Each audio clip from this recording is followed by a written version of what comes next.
আজ পাশ হবে দেশের 2024-25 অর্থ বছরের জাতীয় বাজেট, যার আকার প্রায় 8 লাখ কোটি টাকা। আগামীকাল 1 জুলাই থেকেই হবে কার্যকর। ব্যক্তি পর্যায়ে সর্বোচ্চ আয়কর কমানো সহ প্রস্তাবিত বাজেটে বড় ধরনের পরিবর্তন ছাড়াই পাশ করা হবে দেশের 53তম বাজেট।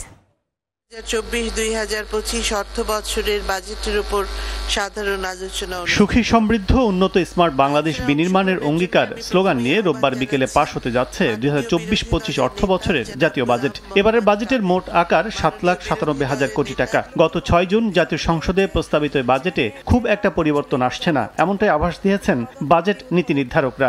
জাতীয় সংসদে কণ্ঠভোটে পাশ হলে আগামীকাল 1 জুলাই থেকেই বাজেট কার্যকর শুরু হবে। আমাদের গৃহীত এসব নীতি কৌশলের ফলে আশা করছি। ধন্যবাদ মাননীয় মন্ত্রী। বাজেটে রাজস্ব আয়ের লক্ষ্যমাত্রা ধরা হয়েছে 5,41,000 কোটি টাকা। এর মধ্যে এনবিআর এর লক্ষ্যমাত্রা 4,80,000 কোটি টাকা। এনবিআর বহির্ভূত কর থাকছে 15,000 কোটি টাকা, আর কর ব্যতীত লক্ষ্যমাত্রা ধরা হয়েছে 46,000 কোটি টাকা। যারা এই প্রস্তাবের পক্ষে আছেন তারা হ্যাঁ বলুন।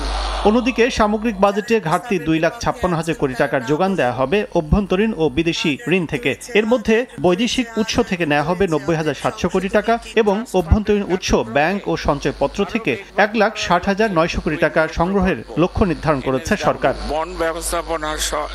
এবারের বিশাল এই বাজেটের 7,97,000 কোটি টাকা ব্যয় হবে 15টি খাতে। নতুন বাজেটে মূল্যস্ফীতি 6.5% নামিয়ে আনার লক্ষ্য নির্ধারণ করেছে সরকার।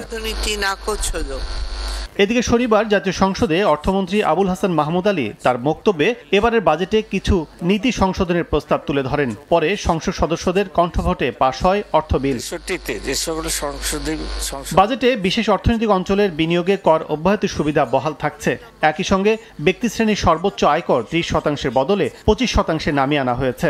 এছাড়া সমালোচনার মধ্যে 15% কর দিয়ে কালো টাকা সাদা করার সুযোগ নিয়ে সবচেয়ে বেশি আলোচনা হলেও পরিবর্তন আসছে না চূড়ান্ত বাজেটে।